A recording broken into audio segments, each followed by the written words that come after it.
کہتا ہوں ان تمام حالات سے تم ہرگز یہ مت سمجھنا کہ دین غالب آئے گا۔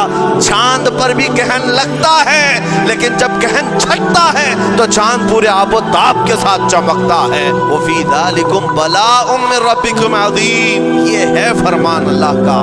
یہاں میں یہ ٹکڑا اگر بیان کر دوں تو آج آپ کے دلوں کے اندر ایک یقین پیدا ہو جائے گا۔ آج کے حالات کے مطابق فرعونیوں کا اس قدر سخت عذاب کیوں تھا؟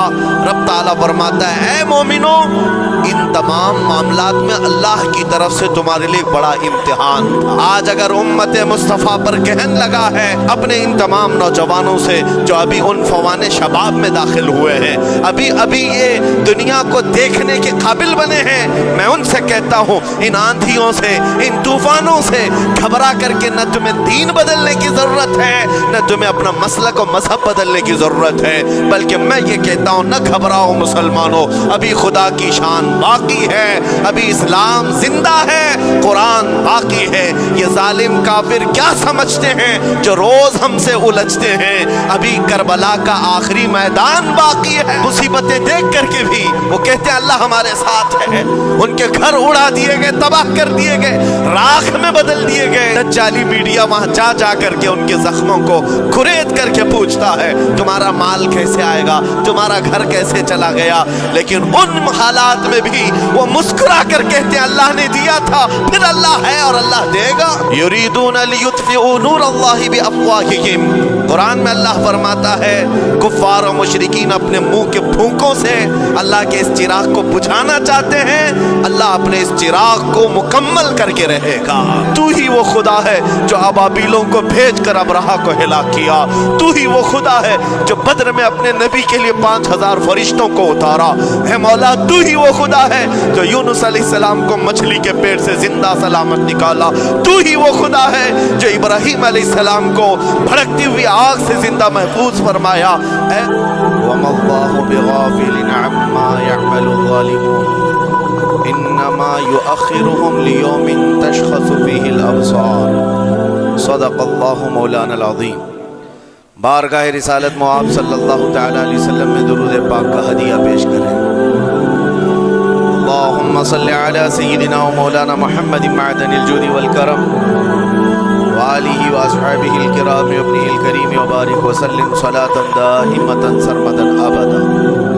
عزیزان گرامی وقار، اللہ کریم کو سب سے زیادہ ناپسند چیز جس کا ذکر قرآن پاک میں بھی ہے وہ ظلم ہے۔ ظلم کو اللہ تبارک و تعالی ہرگز پسند نہیں فرماتا، اور ظلم کا مطلب صرف کسی پر ہاتھ اٹھانا ہی نہیں بلکہ کفر اور شرک بھی بہت بڑا ظلم ہے۔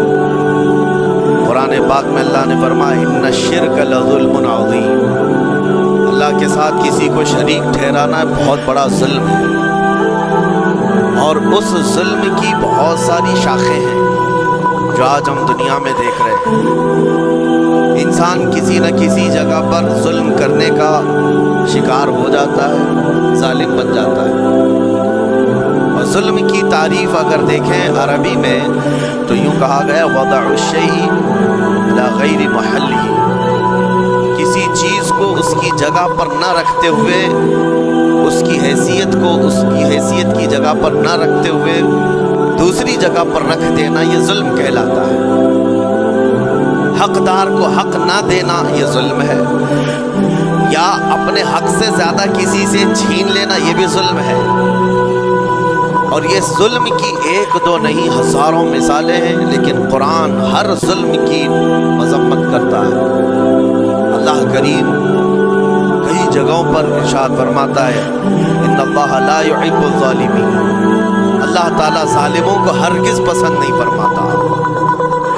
میرے عزیزوں، گناہ بھی ظلم ہے، جیسے کہ قرآن میں اللہ نے فرمایا وَلَوْ أَنَّهُمْ إِذْ ظَلَمُوا أَنفُسَهُمْ، جب لوگ اپنی جانوں پر ظلم کر لیں تو اے محبوب آپ کے دربار پہ آئیں۔ یہ جو آیت ہے ظلم کا مطلب کیا ہے؟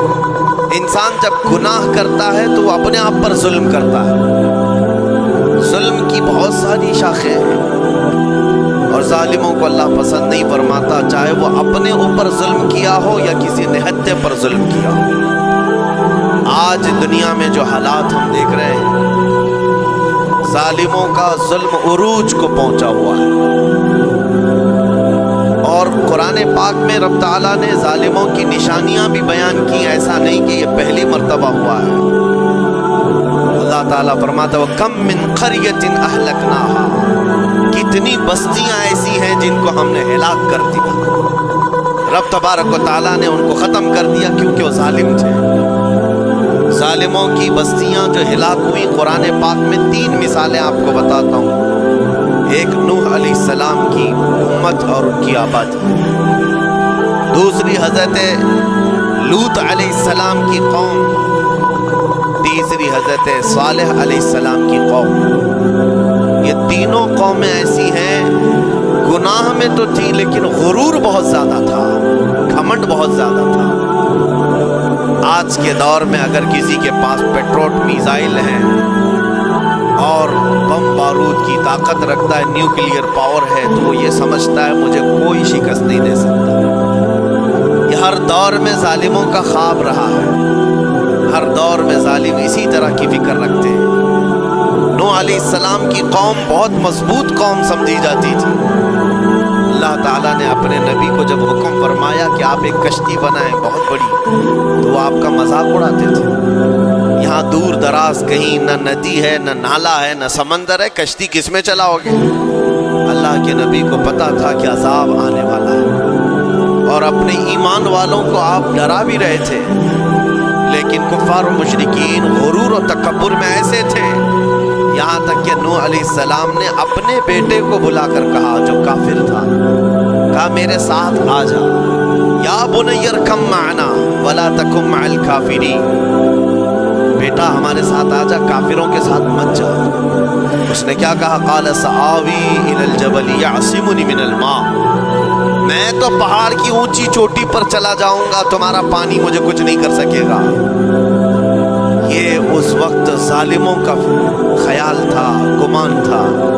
پھر اللہ تعالیٰ قرآن پاک میں فرماتا ہے وَفَجَّرْنَا الْأَرْضَ عُيُونًا، ہم نے زمینوں کے سارے چشمے پھاڑ دیے، ہر جگہ سے پانی کے سوتے نکلے، اور پھر آسمان کے سارے دروازے کھول دیے۔ فَفَتَحْنَا أَبْوَابَ السَّمَاءِ بِمَاءٍ مُنْهَمِرٍ، اللہ فرماتا ہے آسمان کے سارے دروازے پانی کے کھول دیے، آسمانوں سے پانی اور زمینوں سے پانی۔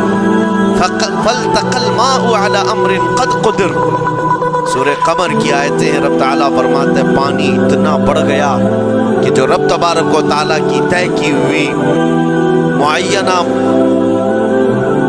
نشانی تھی، وہاں تک جا کر پانی مل گیا، روئے زمین پر کوئی باقی نہ رہا سوائے حضرت نوح علیہ السلام کی کشتی کی، کوئی نہیں باقی رہا۔ جب یہ پانی پھیل گیا، کیا پہاڑوں کی چوٹیاں، کیا محلوں کی اونچائیاں، سب غرق ہو گئے، اور وہ جبابرہ، وہ قوت کے بادشاہ جو کہتے تھے ہمارا کوئی کچھ نہیں بگاڑ سکے گا، سڑ گئے پانیوں۔ صرف پانی اللہ تعالیٰ بھیج دے تو انسان اسے روک نہیں سکتا، عذاب الہی کو کیسے روک سکے؟ دوسری گھمنڈی قوم، غرور میں مبتلا قوم تھی حضرت لوط علیہ السلام کی قوم، جو بدکاریوں میں ملوث تھے۔ اللہ کا جب عذاب آیا تو قرآن پاک میں رب تعالیٰ فرماتا ہے وَأَمْطَرْنَا عَلَيْهِمْ حِجَارَةً مِّن سِجِّيلٍ، نوکیلے پتھروں کی ہم نے ان پر بارش کی۔ فَجَعَلْنَا عَالِيَهَا سَافِلَهَا، ان کی اونچائیوں کو اٹھا کر کے نیچے پلٹ دیا گیا، زمین کو فرشتوں نے اوپر تک اٹھایا اور اس کے بعد پلٹ دیا۔ یہ پوری بستی غرق ہو گئی، ختم ہو گئی۔ یہ بستی بھی وہی تھی جس کو حضرت لوط علیہ السلام بار بار تنبیہ کرتے تھے کہ ظلم سے بچو، ظلم سے بچو۔ ظلم اللہ کے عذاب کو دعوت دیتا ہے، لیکن وہ مذاق اڑاتے تھے، اور جب ہلاک و برباد ہو گئے، ختم ہو گئے، ان کی نشانیاں بھی باقی نہیں رہی۔ وہ پتھروں کی بارشیں کہاں ہوئی تھی واللہ عالم، لیکن میرے عزیزوں ہم نے دیکھا ہے جہاں یہ قوم آباد تھی، اس علاقے کو آج بتایا جاتا ہے وہ جارڈن کا علاقہ تھا، بحر مردار، جہاں پر آج باقی ڈیڈ سی۔ میں خود سفر پر دیکھا، جارڈن کی ایک سرزمین پر گاڑی جا رہی ہے اور کالے کالے پتھر جہاں تک نظر کرو صرف پتھر ہی پتھر ہیں، بہت نوکیلے۔ ایسے پتھر میں نے دنیا میں دوسری جگہوں پر نہیں دیکھا۔ آج بھی اسی طرح سے باقی تقریباً 100 کلومیٹر 150 کلومیٹر تک صرف پتھر ہی ہے، بیچ میں صرف ایک روڈ جاتا ہے، اس کے بعد نہ کوئی درخت دکھتا ہے، نہ کوئی عمارت ہے، نہ کوئی پہاڑ ہے، صرف پتھر، پتھروں کا صحرا ہے۔ آج کی اس صدی میں دیکھ کر کے ان پتھروں کو ہیبت طاری ہو جاتی ہے۔ جس وقت وہ برسے ہوں گے ان کی حالت کیا ہوگی؟ اور میں یہ نہیں کہتا بالضبط کہ یہ وہی پتھر ہیں جو برسے تھے، واللہ عالم، لیکن میرے عزیزوں نشانیاں آج بھی عذاب الہی کی موجود ہیں۔ تیسری قوم تھی قوم شعیب اور قوم صالح علیہ السلام۔ یہ دونوں قوموں کے بارے میں ذکر کرتا ہوں۔ حضرت شعیب علیہ السلام کی قوم صرف ناپ تول میں کمی کرتی اور کفر و شرک بھی کرتے۔ شعیب علیہ السلام ان کو روکتے تو وہ ان کا بھی مذاق اڑاتے، اور جب عذاب الہی کے آنے کی بات کیا تو جانتے ہیں کیا کہا انہوں نے؟ یہ وہ قوم تھی جو پتھروں کو تراش کر کے گھر بنا لیتے تھے، یعنی پورے کے پورے پہاڑ کو، پتھروں کا جو پہاڑ ہوتا ہے اس کو تراشتے تھے، اور ایک آدمی کا ایک گھر ایک پہاڑ۔ آج کے دور میں ساری بلڈوزر مل کر کے نہیں کر پائے، مشینیں مل کر نہ کر پائیں۔ وہ اس وقت کے لوگ بھاری بھرکم تھے، جسامت والے تھے، طاقت والے تھے، جب وہ اپنے رہنے کے لیے ایک پہاڑ کو تراش سکتے تھے۔ 4000 سال پہلے کی بات کر رہا ہوں۔ اس وقت میرے خیال سے وہ اپنے زمانے کے سب سے بڑے ماڈرن لوگ یا ترقی یافتہ لوگ کہلاتے ہوں گے، سب سے زیادہ ترقی یافتہ کہلاتے ہوں گے۔ جیسے آج لوگوں کو لگتا ہے رشیا اور امریکہ بہت پہنچے ہوئے ہیں ٹیکنالوجی میں، اس دور کے وہ لوگ سب سے بڑی طاقت کے رکھنے والے تھے۔ جب حضرت شعیب علیہ السلام نے ان کو اللہ کے عذاب سے ڈرایا تو کیا کہتے ہیں؟ عذاب وہی نا جو نوح علیہ السلام کی قوم میں آیا تھا، بارش آ گئی تھی، زمین سے پانی نکل گیا تھا تو پانی بہت ہو گیا تھا، یا پھر وہ جو لوط علیہ السلام کی قوم پر آیا، پتھروں کی بارش، یا پھر ہواؤں کا عذاب۔ اگر یہ تینوں بھی آئیں تب بھی ہمارے ان پہاڑوں کے گھروں کو نقصان نہیں کر سکے، ان کا اتنا غرور تھا۔ اگر پانی بھی آ جائے سمندروں کا، یا ہوا بھی تیز چلے، یا پتھروں کی بارش ہو، ہم تو بہت محفوظ قلعوں میں ہیں۔ اندازہ کرو میرے عزیزو، 3000 4000 سال کے بعد آج تک مدائن صالح اور الاولا سٹی نام سے سعودی میں موجود ہے، ابھی تک وہ گھر موجود ہیں۔ تو اس زمانے میں کتنے مضبوط رہے ہوں، پتہ نہیں 3000 سالوں میں کتنے طوفان آئے، کتنے سیلاب آئے، لیکن ابھی تک وہ پہاڑوں کے گھر موجود ہیں۔ تو اس زمانے میں کتنے طاقتور ہوں گے، ان کا نشہ آسمان پر تھا، غرور چڑھ کر کے بول رہا تھا۔ کہتے تھے کہ اگر اس طرح کے عذابات آ بھی گئے تو ہمارا کچھ نقصان نہیں ہوگا۔ کون سا؟ نوح علیہ السلام کی قوم کا عذاب آ جائے، لوط علیہ السلام کی قوم کا عذاب آ جائے، یا پھر شعیب علیہ السلام کی قوم کا عذاب آ جائے، یہ صالح علیہ السلام کی قوم کی بات کر رہا ہوں۔ تو پھر ہوا کیا؟ اللہ کے نبیوں نے انہیں ڈرایا اللہ کے عذاب سے، باز آ جاؤ، اللہ وحدہ لا شریک کی طرف جھک جاؤ۔ وہ اکڑ تھی، غرور تھا کہ نبیوں کا مذاق کرتے۔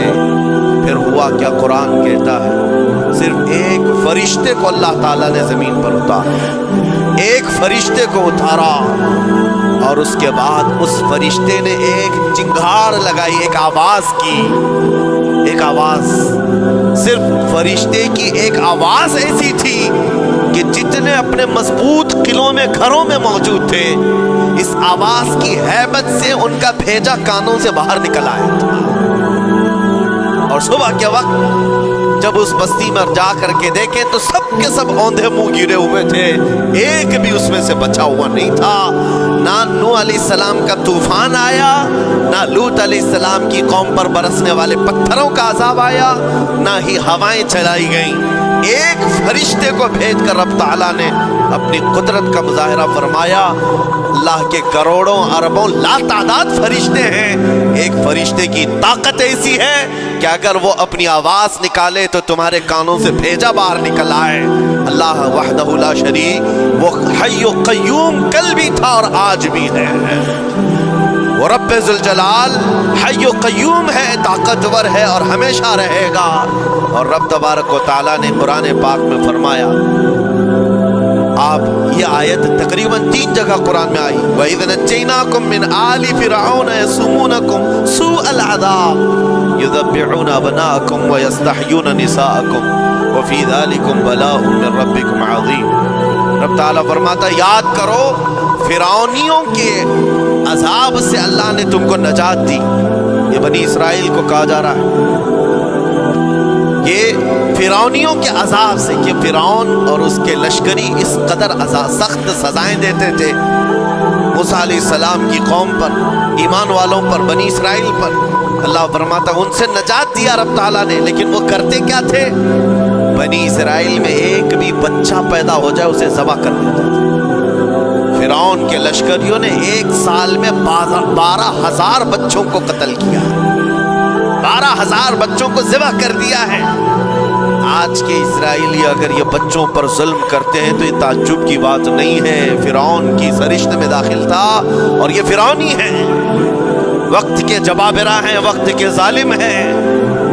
12,000 بچوں کو قتل کر دیا تھا فرعون اور اس کے لشکریوں نے، اور عورتوں کو زندہ چھوڑ دیتے تھے۔ قرآن میں اللہ تعالیٰ نے فرمایا 3 جگہ آئی آیت، لیکن اس کے ساتھ رب تعالیٰ یہ بھی فرماتا ہے یہ سخت ترین سزائیں دیتے تھے فرعونی، اللہ نے ان سے تم کو نجات دیا، لیکن یہ سزائیں کیوں دیتے تھے، یہ عذاب کیوں تھا؟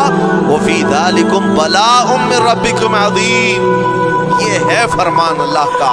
یہاں میں یہ ٹکڑا اگر بیان کر دوں تو آج آپ کے دلوں کے اندر ایک یقین پیدا ہو جائے گا، آج کے حالات کے مطابق فرعونیوں کا اس قدر سخت عذاب کیوں تھا۔ رب تعالیٰ فرماتا ہے اے مومنوں، ان تمام معاملات میں اللہ کی طرف سے تمہارے لیے بڑا امتحان تھا، یہ امتحان تھا اور وہ امتحان آج بھی ہے اور ہر زمانے میں رہے گا۔ ستیزہ کار رہا ہے ازل سے تا امروز، شرار بولہبی سے چراغ مصطفی۔ ہر زمانے میں حق و باطل کے معرکے ہوتے رہیں گے، لہٰذا آج کے دور میں یہ سب حالات جو پیدا ہوئے، مسلمانوں کو، مومنین کو ذرا برابر بھی نروس ہونے کی ضرورت نہیں۔ تم جس دین سے وابستہ ہو، اس دین کی حفاظت کا ذمہ اللہ نے اپنے ذمے لیا ہے۔ یریدون لیطفئوا نور اللہ بافواہہم، قرآن میں اللہ فرماتا ہے کفار و مشرکین اپنے منہ کے پھونکوں سے اللہ کے اس چراغ کو بجھانا چاہتے ہیں، اللہ اپنے اس چراغ کو مکمل کر کے رہے گا۔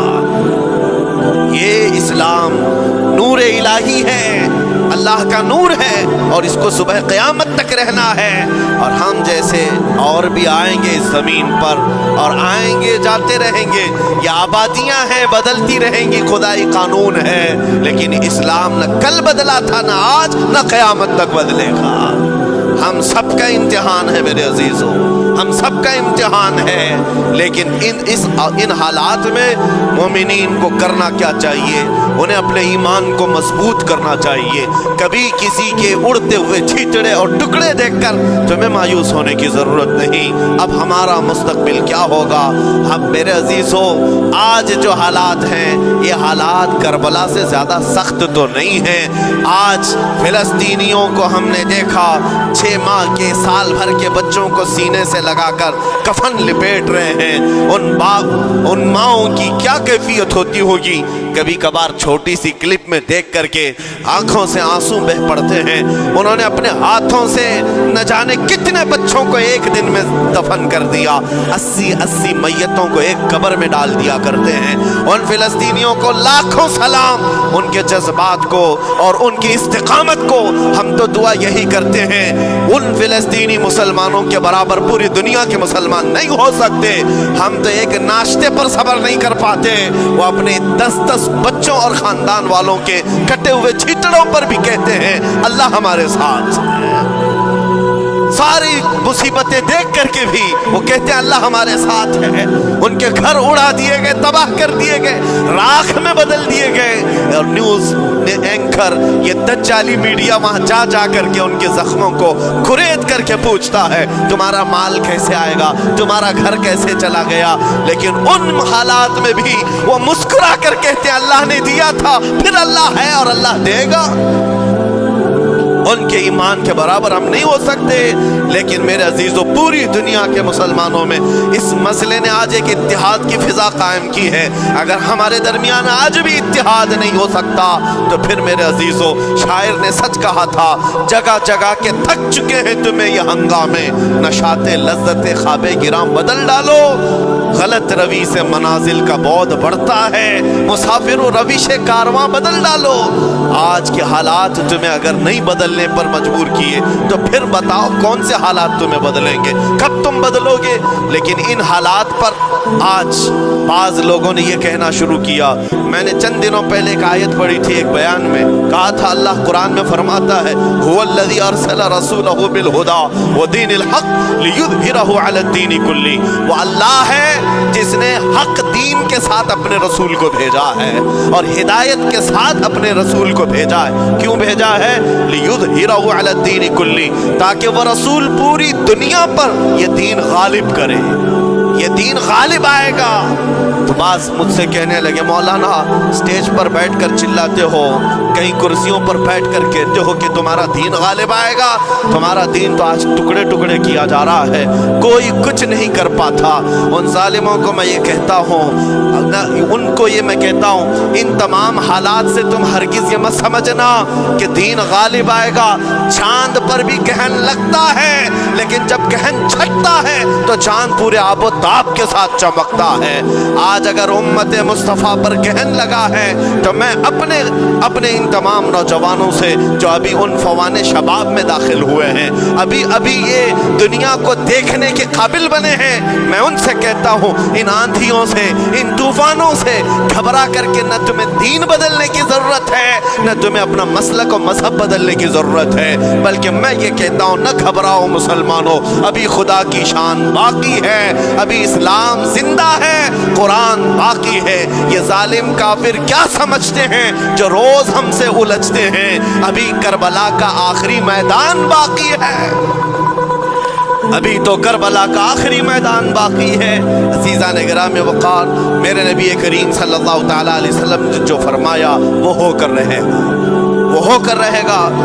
میرے آقا صلی اللہ تعالیٰ علیہ وسلم کا فرمان عالی شان میں سناتا ہوں۔ حضور فرماتے ہیں لا تزال عصابة من امتی یقاتلون علی ابواب دمشق وما حولها وعلى ابواب بیت المقدس لا يضرهم خذلان من خذلهم ظاهرين على الحق الى ان تقوم الساعة او كما قال رسول اللہ صلی اللہ علیہ وسلم۔ میرے آقا فرماتے ہیں قیامت تک میری امت میں سے ایک جماعت ایسی ہوگی جو بیت المقدس کے ارد گرد حق کے لیے لڑ رہی ہوگی۔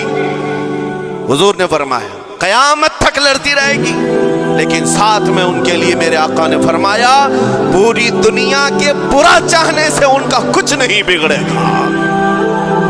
اس کا مطلب کیا ہے؟